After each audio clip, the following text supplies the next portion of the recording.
Pessoal, o nosso assunto de hoje é infecções bacterianas na boca. Então a gente tem aí duas vertentes muito importantes para a gente definir. A gente tem aquelas infecções que são as odontogênicas, e aí entra desde as infecções gengivais, doença periodontal, até as infecções odontogênicas complexas, que normalmente elas evoluem ou a partir de uma patologia periapical, um abscesso apical agudo, um cisto ou um abscesso apical crônico que acabam agudizando e fazendo a infecção complexa, ou elas evoluem a partir de uma pericoronarite, ou elas evoluem a partir de uma alveolite ou de uma osteomielite, um processo inflamatório infeccioso ósseo que se instala depois de uma extração dentária. Essas são as situações mais comuns quando você tem essas infecções odontogênicas. Nós vamos nos preocupar com as infecções odontogênicas mais ao final da nossa conversa hoje. No início agora, nós vamos nos ocupar e conversar mais a respeito daquelas infecções bacterianas que você tem patologias ou doenças específicas provocadas por bactérias. Então, vê bem, o que eu quero dizer com isso? Quero dizer que quando você tem uma infecção odontogênica originada a partir de um problema dentário, você tem um tipo de comportamento ali biológico, de reação, do processo inflamatório muito intenso, agudo, que você está descrevendo justamente como um processo lá de origem odontogênica. Mas você vai ter infecções bacterianas na boca específicas, com patógenos, com micro-organismos determinados que vão causar doenças específicas. Então esse vai ser o primeiro conjunto de lesões ou de alterações que nós vamos conversar. Esse grupo de patologias ou de alterações, aonde você tem um patógeno específico provocando uma patologia específica, são os mais frequentes de acontecer na boca? Não, não são os mais frequentes. Os mais frequentes são, sem dúvida nenhuma, os odontogênicos. Justamente por isso que a gente vai começar por esse outro grupo, porque são os grupos onde você pode cair nas ciladas. É os grupos onde você pode se perder no processo diagnóstico. É os grupos onde alguns deles podem ser semelhantes às infecções odontogênicas, e aí daqui a pouco você vai estar tentando fazer diagnóstico de molar necrosado, de premolar necrosado, e o problema não é por aí. Não é por aí que as coisas estão acontecendo. Porque tanto do ponto de vista clínico, quanto de comportamento, e isso faz parte do clínico, da lesão, você pode ser confundido. Então, nós vamos chamar a atenção para essas patologias específicas. E como você vai fazer dicas no processo diagnóstico para fazer essa diferenciação? Então, olha só, quando a gente sabe então que nós vamos trabalhar com dois grandes grupos aí, um grupo onde você tem as lesões que são odontogênicas e que são as mais frequentes, e um segundo grupo onde você tem bactérias específicas desenvolvendo infecções específicas com patogenia própria, você tem que começar excluindo sim esse grupo que é o mais comum. E quando você exclui a hipótese daquele processo infeccioso, e a gente está falando aqui de situações agudas, situações onde o paciente vai relatar o caso para vocês com evolução de 24, 48 horas, no máximo 3 dias de evolução. Vamos tratar dessas situações agudas. Então, no caso dessas situações agudas, onde o paciente procura o atendimento de forma rápida, de forma urgente, porque as coisas estão acontecendo numa velocidade que não é legal, as coisas estão acontecendo não só de forma muito rápida, mas também com muita dor, com muita resposta do organismo, você também vai precisar orientar o seu processo diagnóstico de forma rápida, e muitas vezes você vai iniciar o tratamento desse paciente sem que você tenha um diagnóstico conclusivo ainda determinado. Justamente porque às vezes não vai dar para esperar, dado o envolvimento clínico, a intensidade do processo que está acontecendo. Como é que você vai tratar uma infecção se você não tem o diagnóstico ainda? Bom, você não tem o diagnóstico de nome e sobrenome, mas você sabe que é uma infecção e nesses casos você vai iniciar o tratamento de forma empírica, que é com antibióticos. O que eu quero dizer, começar de forma empírica? Bom, é que você não tem ideia muito precisa ainda da microbiota que está ali presente. Você tem uma ideia geral de quais são as bactérias que podem estar ali presentes. Então você vai utilizar o antibiótico empiricamente, quer dizer que você vai utilizar um antibiótico baseado naquela microbiota que você supõe, porque você não tem certeza ainda. E muitas vezes, no caso das infecções odontogênicas, você vai resolver o caso sem determinar isso, porque não vai dar tempo, ou porque vai ser um processo complicado, ou porque a sua escolha de antibiótico deu certo e o paciente já respondeu, porque demora se você for passar por um patamar de investigação com cultura, antibiograma, exames que você vai ter que solicitar e que são mais sofisticados para você fazer. Mas é isso aí, tem vezes que a gente vai começar a caminhar na estrada sem enxergar o fim dela, o que não quer dizer que nós não vamos chegar no lugar certo. Tá? Mas a linha de raciocínio é essa, tá? Então a gente vai fazer a escolha baseado naquilo que acontece mais. Então, considerando esse grupo de lesões, onde você tem as patologias ou as doenças, onde as bactérias promovem isso especificamente, que não são as odontogênicas, então vamos começar falando de uma situação clínica que às vezes complica bastante a nossa situação. Então a senhora, de 60 e poucos anos, essa senhora tem um aumento de volume submandibular. Está indicado ali nas setas azuis. E aí, qual é a história dela? A história dela, ela vai contar que isso aí começou com evolução muito rápida. 12, 24 horas, isso tem dor intensa. Existe um termo que seguido aparece descrito na literatura e que a gente precisa ver isso para entender, né? Que é a tal da facies, e aí facies quer dizer a expressão facial, né? Facies dolorosa ou facies de dor. Em outras palavras, isso significa dizer que você olha para a pessoa e você identifica um rosto de sofrimento, um rosto de quem não está legal, de quem está sofrendo. E isso é por causa dessa dor que é intensa. Quando você vê um aumento de volume submandibular, unilateral, com rápida evolução, qual é o primeiro raciocínio que todo dentista faz? Abscesso dentário, provavelmente necrose de um molar inferior. E isso está absolutamente certo.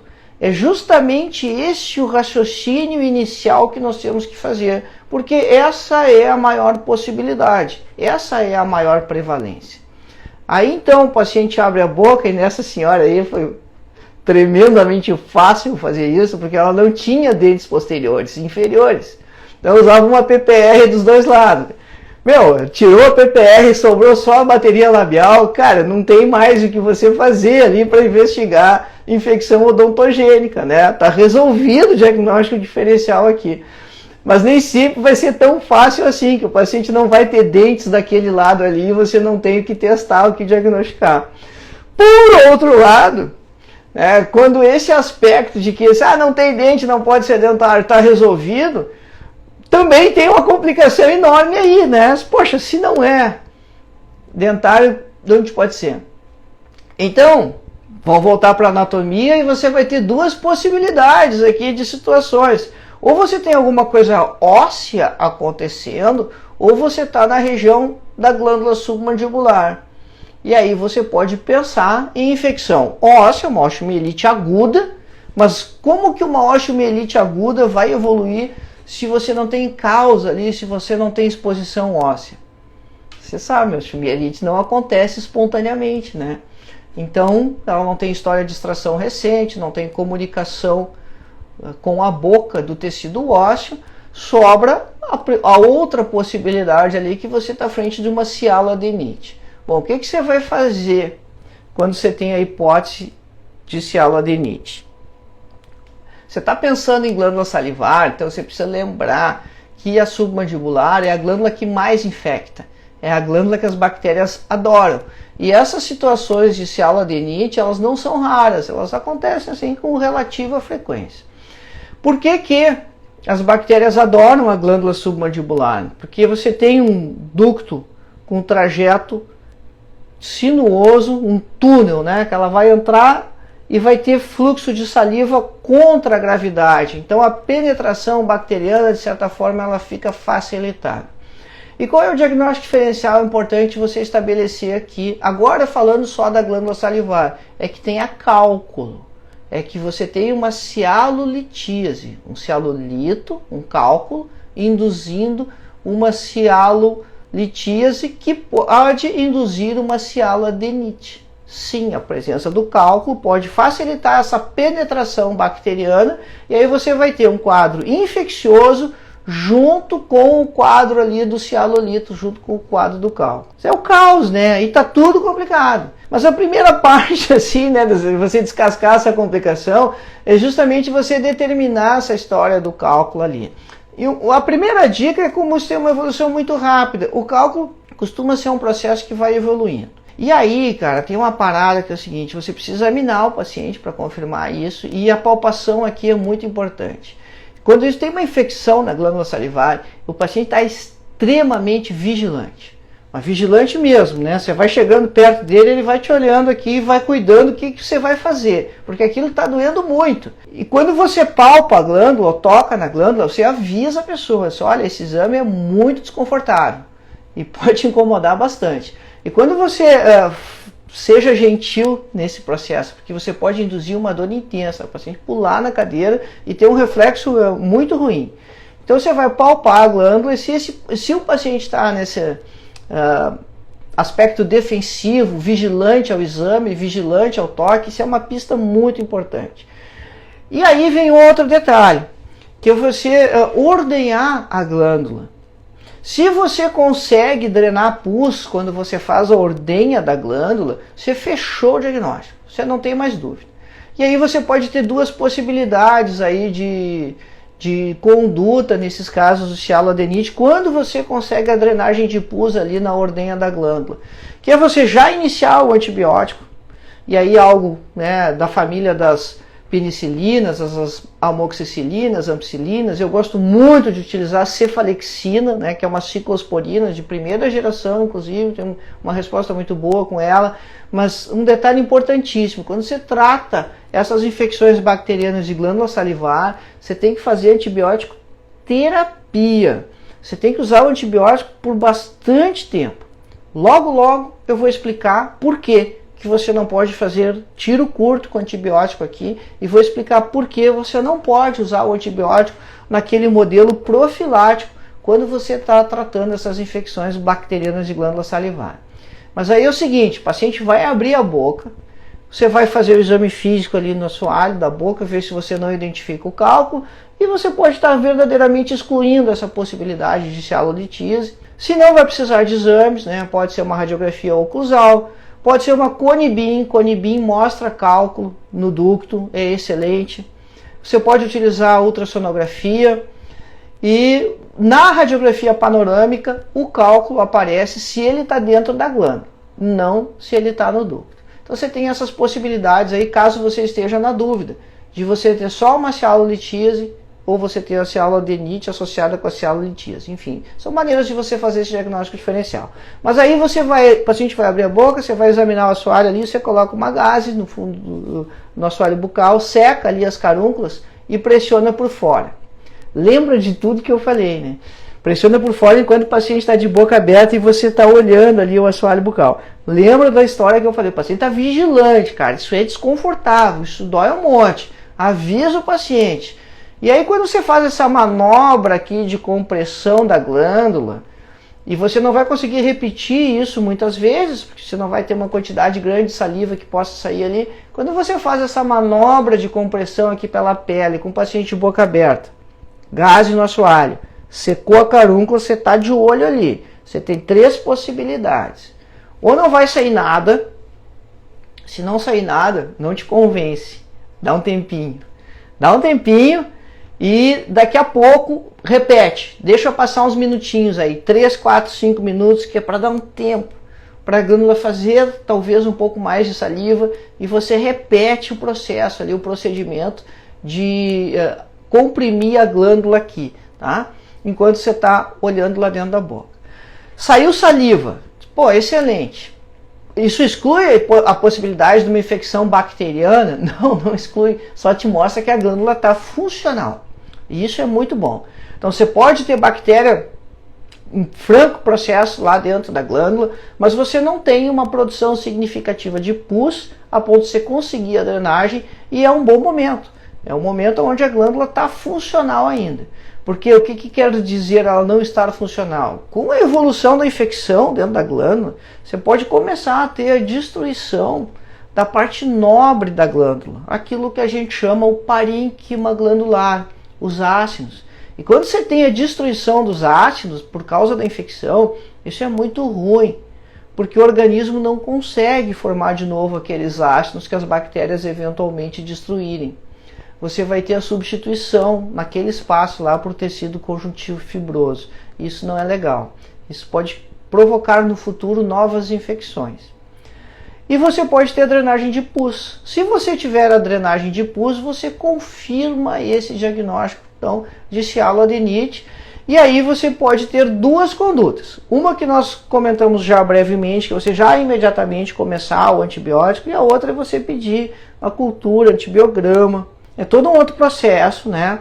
O paciente vai ter que ir no laboratório de análises clínicas, você vai fazer requisição, e aí lá no laboratório eles vão fazer um swab, né? Colher com aqueles cotonetes estéreis, isso que é um swab, e botar para crescer lá nas placas de Petri, para ver quais são as bactérias que estão saindo ali naquela supuração, e ver também a quais antibióticos elas são sensíveis. Problema, pessoal, isso demora dias. E nesse período de dias, você não pode deixar de tratar o paciente. Então você vai ter que prescrever o antibiótico de qualquer maneira. E aí depois, quando sair o resultado, você vai decidir, dependendo do resultado, de como o paciente estiver, se você vai trocar o antibiótico ou não. O que eu quero dizer com isso? Que a gente não deve pedir cultura e antibiogramas? Não, não é isso. Mas, cara, é uma logística, é outra mão. Complica o processo. Você vai ter que começar o antibiótico de qualquer maneira. Então e aí orienta o paciente para começar a tomar o antibiótico depois de ele fazer a colheita do material, para não mascarar o exame. Tem mais essa ainda, né? Então, vê bem, sim, em relação ao custo-benefício, né? O que está valendo mais para manejar o caso, já que você não vai realmente poder esperar o resultado do exame para que o paciente comece a utilizar o antibiótico, porque isso dói demais e você pode ter o agravamento dessa infecção nesse meio tempo, enquanto está esperando aí 2, 3 dias até sair o resultado da cultura e do antibiograma. Então, tem que ser objetivo, né? E objetividade é importante. Do mesmo jeito que você está pensando que tem cialolito, vai pedir os exames por imagem e tal, não importa, você vai ter que começar a tratar antes. Se tiver o cialolito lá, depois você vai ter que se preocupar com isso. Mas se você está frente ao processo infeccioso, você vai ter que começar o antibiótico antes de você ter a resposta do cialolito. Se você está num caso que está tranquilo, né, que você não tem evidência de infecção, os sinais inflamatórios eles estão sendo bem manejados, o paciente só incha lá perto da refeição, depois melhora, tudo bem. Aí você vai aguardar o resultado dos exames até para confirmar e descobrir aonde está o cálculo e só depois fazer o manejo. Essa imagem é um desenho esquemático de uma glândula salivar, de uma partezinha pequena da glândula salivar, e olha que bonitinho, né? Ela parece uma árvore. Então a gente tem na parte inferior da imagem ali, eu coloquei umas setas vermelhas, aquilo é o ducto excretor. Então é onde, na verdade, a seta devia estar invertida, né? Porque a saliva vai para o outro lado. Mas a seta não quer mostrar o fluxo salivar, quer mostrar ali a estrutura do ducto excretor e do ducto estriado. E aí, olha só como começa a ter muita coisa, né?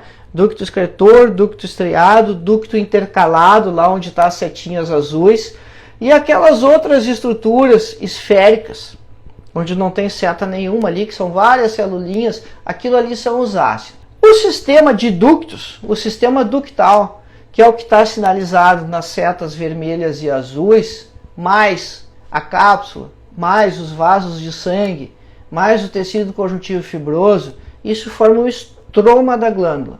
É a parte não nobre. A parte nobre de um órgão, ela é sempre chamada parênquima, a parte estrutural é sempre chamada estroma. Então, os ductos é estroma, conjuntivo, cápsula, vaso, isso tudo é estroma. E as áreas esféricas, então, que são os ácidos, e aí você tem glândula que é mucosa, que é serosa, que é mista, são aquelas estruturas circulares. Por fora ainda tem mais uma celulinha que não está representada aqui no desenho, que é a célula mioepitelial, que a função dela é apertar o ácido para que a saliva saia dali de dentro e caia nos ductos. E aí o fluxo vai se estabelecendo. Quando as bactérias entram aí para dentro, então elas vão seguir esse sistema ductal, né? Esse sistema ductal são as vias de acesso para as bactérias entrarem. E de onde vêm as bactérias? Bom, as bactérias estão na boca, a boca está cheia. Daqui a pouco o paciente tem uma baixa imunológica, isso acontece muito em paciente hospitalizado, está cheio de complicação lá, mas às vezes não tem causa evidente nenhuma, simplesmente uma bactéria consegue penetrar e fazer a infecção da glândula. Ela não vai ficar dentro desse sistema ductal, ela vai utilizar também o sistema ductal, e aí as bactérias começam a destruir o tecido, e não só elas, porque você começa a ter a chegada de células inflamatórias, e o primeiro que chega é o neutrófilo. O neutrófilo é uma célula que faz uma esculhambação nessa reação contra as bactérias, porque ele não destrói só as bactérias, ele é uma célula de fagocitose que acaba destruindo tudo que está no entorno ali e acaba então destruindo os ácidos também, que são o parênquima da glândula. No momento que esses ácidos ali são destruídos ou pelas bactérias ou pelo sistema ductal, pelos neutrófilos que estão acontecendo ali, depois que eles forem destruídos, você não vai conseguir que o organismo forme eles de novo. Então aquele espaço do desenho preenchido pelas estruturas esféricas, quando o processo for se resolver, ele vai ser preenchido com tecido conjuntivo fibroso. Aí, o que acontece quando você tinha uma parte da glândula que produzia saliva e agora não tem mais? Qual é o resultado prático disso? Vai ter menos produção de saliva, vai ter menos fluxo salivar. Você vai ter uma área de... Porque o remendo do organismo é tecido conjuntivo fibroso. Então o tecido conjuntivo fibroso vai preencher aquela região ali e essa glândula vai produzir menos saliva. Isso tem reflexo clínico? Não, isso não tem reflexo clínico. Se você fizesse um teste de fluxo salivar, não ia notar diferença nenhuma. Você pode perguntar para o paciente se ele está experimentando xerostomia. Xerostomia ele não vai entender, né? Mas se ele está experimentando a boca mais seca, e não vai. Você remove uma glândula submandibular inteira de um paciente e ele não percebe a alteração no fluxo de saliva. Então isso não tem significado clínico. O paciente não nota, a gente não nota, não dá impacto nas outras doenças bucais, como cárie, onde a saliva tem uma função importante, mas acontece o seguinte, isso facilita novas infecções. Justamente porque você vai ter menos fluxo de saliva e para a bactéria, sim, isso tem significado. Aí, quando ela entra lá, ela já acha um espaço novo para colonizar. Ela vai primeiro colonizar essas áreas de tecido conjuntivo fibroso, simplesmente porque está mais fácil. Então, olha só, você saiu de um caso de célula-adenite aguda, que eventualmente foi mal tratado, mal curado, e esse caso cronifica. Ou você cura e depois faz uma infecção recorrente. E daqui a pouco você vai curar mal de novo e o paciente vai fazer outra infecção recorrente. E aí você vai evoluir para uma outra patologia. Você vai evoluir para a célula-adenite supurada crônica recidivante. Bota nome nisso, né? Célula-adenite supurada crônica recidivante. Qual é a patogenia? A patogenia são essas infecções mal curadas.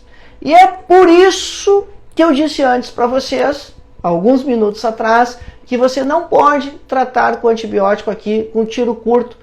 Você tem que fazer antibiótico terapia, porque isso precisa ficar bem curado na primeira vez que isso acontecer. Se o paciente começa a fazer esses episódios recidivantes de célula-adenite, pessoal, chega uma hora que o paciente não aguenta mais. Porque a cada 2, 3 meses ele faz uma nova infecção que passa por essa fase aguda, você trata, cura, resolve, dali a 2, 3 meses de novo. Isso não tem mais solução. Por que não tem mais solução? Porque o parênquima foi substituído pelo tecido conjuntivo, isso não vai voltar. Você tem uma cicatrização ali, não reparo. E aí isso vai ficar recidivando, recidivando. E a única solução para isso é cirurgia. ericzérese da glândula. E aí vai ter que remover a glândula. Se for submandibular, é uma cirurgia um pouco melhor, né? Uma boa não é. Ou se é parótida, imagina, porque isso acontece em parótida também, é muito mais complicado. Então você precisa evitar que o paciente tenha essas infecções repetidas, bacterianas na glândula, cialoadenites de repetição, porque o prognóstico não é legal. Então trata bem, encharca o cara de antibiótico, porque precisa ficar bem curado. E outra coisa, você precisa ver esse paciente, né, pessoal? Você inicia o antibiótico e esse paciente você tem que estar observando ele de perto. Então você vai ver ele dali a 2, 3 dias. Porque quando você inicia o antibiótico terapia, você precisa ter resposta em 24, 36 horas. Não a cura do paciente. Mas se você não tiver mudança do quadro clínico com antibiótico em 24, 36 horas, você precisa revisar o processo, tem alguma coisa errada. Ou a gente escolheu errado o antibiótico, ou a gente fez um diagnóstico errado. E é justamente isso que eu explico no e-book, como curar esses pacientes, né? Esse processo de diagnóstico e de revisão do caso. Um outro detalhe, existia um exame que hoje é difícil de você encontrar, inclusive onde faça, que era a cialografia. Você injetava contraste através do ducto da glândula e depois fazia incidências radiográficas convencionais. É um exame excelente. Se onde você trabalha tem uma clínica, um instituto de radiologia que faça cialografias, a cialografia ela é muito útil. Não na fase aguda. É justamente na fase aguda, quando você está com a infecção bacteriana acontecendo, que você não vai solicitar a cialografia, porque você pode fazer o pus passar dessa cápsula. Você pode fazer o pus extravasar da cápsula da glândula. E aí você vai ter uma disseminação local ali do processo infeccioso que não é legal. Além de que a cialografia vai mostrar como os ductos estão. Os ductos vão estar destruídos quando você já tem aqueles episódios recorrentes e aí isso acaba condenando a glândula. Se você está numa fase aguda ou numa infecção aguda, que é o primeiro episódio do paciente, não deu tempo de você ter essa destruição do sistema ductal. Então você vai fazer a cialografia, a imagem vai estar normal. O patologista adora comparação hortifruti-granjeira, né? Adora comparar as coisas. Então compara com couve-flor, com favo de mel, com bolha de sabão, com raios de sol, com vidro fosco, compara com 1000 coisas. Nesse caso aí da cialografia, compara com uma árvore no outono, tá? Imagina um plátano que perdeu as folhas. Então, aonde os galhos, né, aquele do plátano seria esse sistema ductal da glândula, e aí você saberia que a glândula está normal. Tá? Mas, como eu disse, a cialografia é hoje um exame que está quase histórico, né, porque está caindo cada vez mais em desuso, muito em função da ultrassonografia e dessa dificuldade técnica. Né? Você precisa ter um cara habilidoso, um técnico habilidoso, para fazer a injeção do contraste ali de forma legal, precisa, dentro do ducto, sem machucar, sem destruir, né, sem pulsionar áreas erradas. Então está cada vez mais difícil encontrar isso. Quando isso acontece na parótida, aí você vai ter aumentos de volume ali na região parotídea, que pode ser bem intenso. Mesma situação clínica. O quadro clínico aqui, pessoal, é exatamente o mesmo que nós descrevemos para a infecção bacteriana na submandibular. É igual. O tempo de evolução, a dor, a vigilância ao exame e a manobra de ordenha que você pode fazer também é exatamente igual à manobra que nós descrevemos para a glândula submandibular. Obviamente que você vai aí secar o ducto de Stennum, o paciente abre a boca, você está com a gaze ali na saída do ducto, e aí então você coloca a mão por fora aqui na região parotídea, coloca aí 2, 3 dedos, né, para que você tenha uma boa área de compressão aqui, enquanto o paciente está de boca aberta e você está olhando lá a saída do ducto. Vai valer aqui as mesmas 3 possibilidades de antes que nós escrevemos. Você pode ter drenagem de saliva límpida, você pode ter nada, e aí a glândula não está funcional, mas de novo espera um pouquinho. E outra coisa, gente, não espera um jato de saliva, né? Não é assim. É uma gotinha ou 2 ali que vai escorrer, é pouquinho. Então você tem que estar ligado. E deixa para fazer isso já no início do exame. Senão você palpa aqui, depois vai fazer a ordenha. Cara, quando você examinou e palpou, você já fez a drenagem. Então às vezes demora para produzir mais saliva, né? Então isso é a primeira manobra que você tem que fazer semiotécnica. E se drenar pus, e aí é a foto mais rara da gente conseguir, né? Porque como isso é um caso agudo, é uma consulta que normalmente aparece de surpresa. E aí você não tá com a máquina legal para fotografar e tal, mas a imagem é essa aqui, ó. Se numa dessas vocês conseguirem, é isso que a gente espera. Você tem ali uma gota de pus saindo ali no ducto, entre as setas amarelas ali no ducto de externo. Então quando você consegue essa imagem, né, essa drenagem eventualmente o paciente vai drenar mais. É muito difícil você ter drenagem intensa. Eu vi poucos casos onde os pacientes drenavam grandes quantidades de pus pela saída do ducto. Não é o normal. E, cara, aí confirmou a natureza bacteriana, porque também tem aquela história assim, pus é sinônimo de bactéria. Gente, do ponto de vista clássico, acadêmico, não é, mas na boca, você não tem pus asséptico sendo formado, isso é teórico. Na prática, na boca, se você tem supuração, você tem bactéria agindo ali, não tem outra realidade. Então não se engane, se houve a drenagem de supuração ali, você está confirmando que você tem ali a presença de bactéria agindo na glândula, e aí aquele esquema de conduta que a gente já descreveu aqui, o que você vai fazer. O que acontece lá nos miudinhos? Bom, lá nos miudinhos acontece essa situação aqui. De vez em quando eu mostro uma fotomicografia, não sempre, né? Mas olha só, para a gente entender. Nas setas vermelhas, no terço inferior da imagem, você vê um ducto ali preservado. Na seta amarela, essa mais longa, mais inferior, você vê algo que lembra aquela estrutura acinar. E vê aonde mais você repete essa imagem de ácino ali da célula, da seta amarela, aquela estrutura celular ali, aquelas várias, em lugar nenhum, porque foi tudo destruído. Todo o resto que você vê ali de bolinha preta, de célula mononuclear, é célula inflamatória. E aquelas partes aonde tem estrelas azuis, aquilo é porção líquida do pus. Quando você faz a lâmina, a parte líquida do pus ela vai embora. Você fica só com a parte sólida do pus e deixa esses buracos aí. Todo mundo sabe que pus é líquido, né? Então a parte líquida não fica na glândula, a parte líquida desaparece. E é o que está marcado ali com as estrelas azuis. Então, vê bem, essa é a destruição. Quando acabar a infecção aí, que você matar as bactérias e as células inflamatórias forem embora, vê que não sobrou quase nada de ácido. E é isso que vai fazer com que o processo seja recorrente. Muito bem, então trata isso direitinho, trata isso beleza, e aí resolve o caso. Você tem umas outras situações de infecções bacterianas específicas, como no caso aqui, que você tem um paciente onde, de novo, a primeira hipótese de diagnóstico que você deve excluir aqui na região submandibular é dentária. Então, confirma que isso não é de origem odontogênica, esse sempre é o raciocínio inicial, mas o paciente já tem fístula ativa na pele, e quando você observa essa fístula, você vê que no entorno dela há outras fístulas menores acontecendo, pequenas áreas de supuração acessórias que estão saindo ali. Tem um amarelo aqui no entorno, na pele, que isso é o degermante que se usou, porque esse aqui já é o momento da biópsia, e nesses casos, onde você tem múltiplas fístulas saindo na pele do paciente, você não tem causa dentária, embora na história do paciente você possa ter o relato de uma extração recente, mas está cicatrizado o alvéolo, tá beleza lá.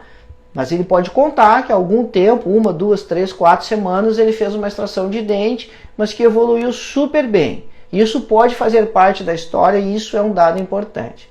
Aí você vai pesquisar a osteomielite ali, você não tem evidência de osteomielite, mas se liga nessas múltiplas áreas ali no entorno da fístula. E às vezes você, se isso tem mais tempo, você vai ter uma fístula cicatrizada e vai ter outra fístula do lado, e vai ter outra do lado aqui, e aí você examina dentro da boca e diz, cara, de onde é que está vindo essa parada?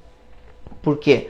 Não tem mais o dente ali, ou se tem os dentes, tem vitalidade, e aí é uma doença que é um pouco mais rara, mas não é tão rara assim, né? No Brasil isso é relativamente comum, provocada por uma bactéria específica, pela actinomicose, pelo Actinomyces israeli, né? É a bactéria que provoca isso. Como é que você vai confirmar a actinomicose? Você vai, não tem jeito, você tem que biopsiar esse paciente. Claro, aí na pele, aí é uma biópsia que requer um pouco mais de experiência, porque você precisa abordar ali o tecido e tirar uma amostra ali que vai envolver uma parte da pele.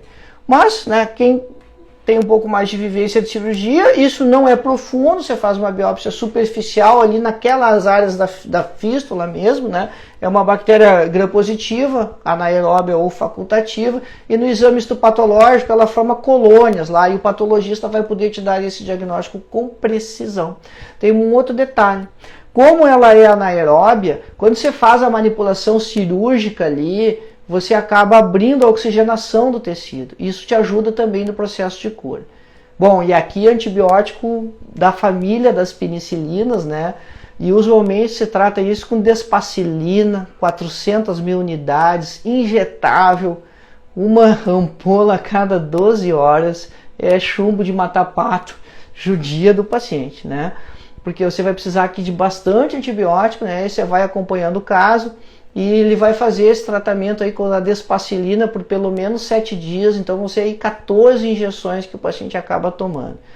Cura, obviamente, fica cicatriz, né, quando você tem tantas fístulas assim, mas é um processo infeccioso específico de uma bactéria específica, né, o Actinomyces israelii. A sífilis é uma situação recorrente também bacteriana, né, a bactéria é o Treponema pallidum, e a gente precisa lembrar o seguinte, são 3 fases, tá? A primeira fase dificilmente a gente vai ver, que é a fase do cancro sifilítico, que é onde a bactéria entra no corpo, ela faz uma úlcera, faz uma ferida, faz uma ulceração, por isso chama cancro.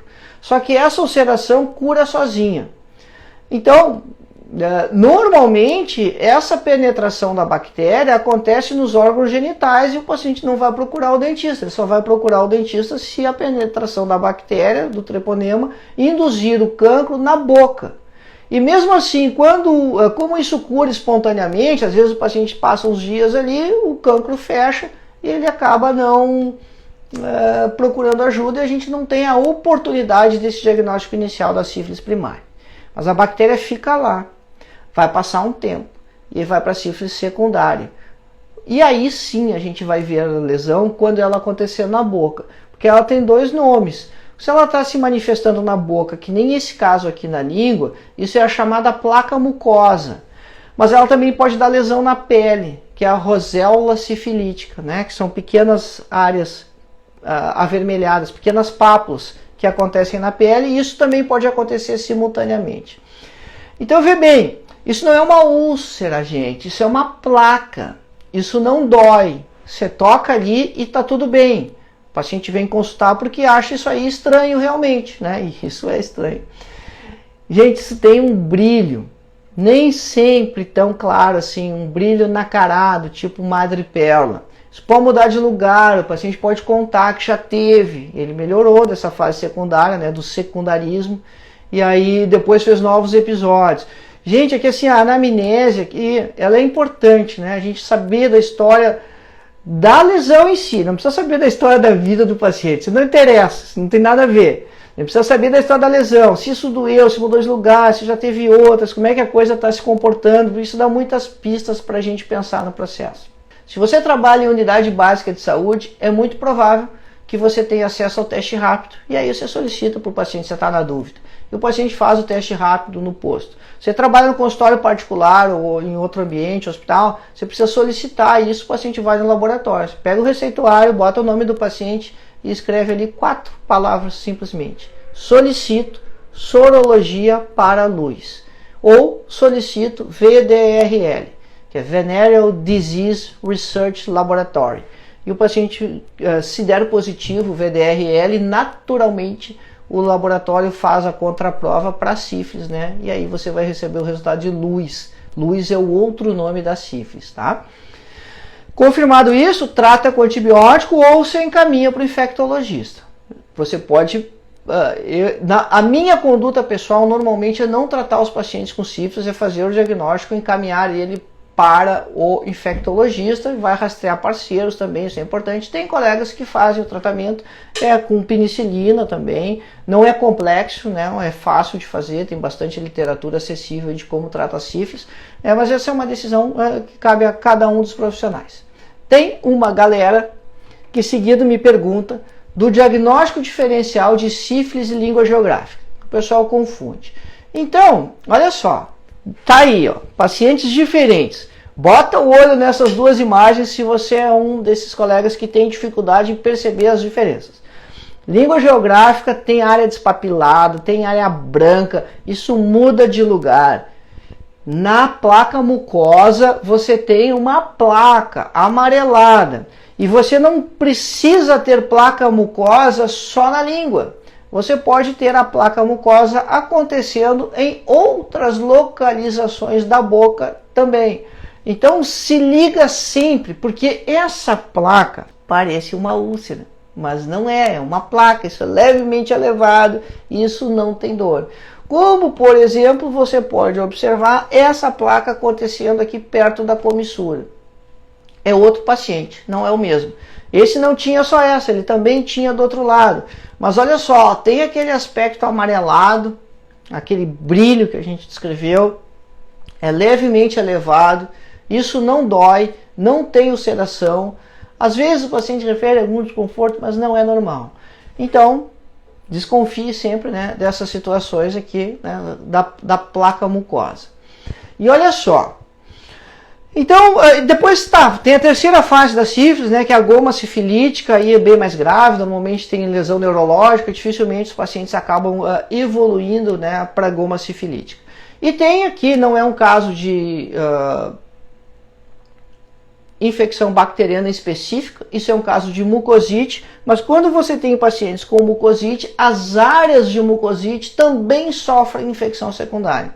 Então você pode eventualmente manejar a mucosite usando, por exemplo, clorexidina, vai ajudar, vai. Você não está atuando na etiopatogenia da mucosite, porque isso é a quimioterapia ou a rádio, se for o caso de câncer de cabeça e pescoço, mas isso é mais comum na quimioterapia, no câncer de mama, nas leucemias, nesses outros pacientes, que são muitos, né?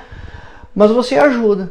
A laser terapia é o melhor de tudo. Se você não tiver como fazer a laser terapia, você pode manejar isso com antimicrobiano tópico e a clorexidina é a melhor coisa e você vai conseguir ajudar sim o seu paciente. E aí está a questão das bactérias, né? Qual é a microbiota preponderante ali? Você tem aeróbia, 5% de infecções odontogênicas, anaeróbia 35%, mas a grande questão é a associação delas. Na grande maioria das vezes, 60% dos casos, você tem microbiota aeróbia e anaeróbia, e além dessa questão, vai predominar cocos aeróbios gram-positivos, anaeróbios gram-positivos, bastonetes anaeróbios gram-negativos.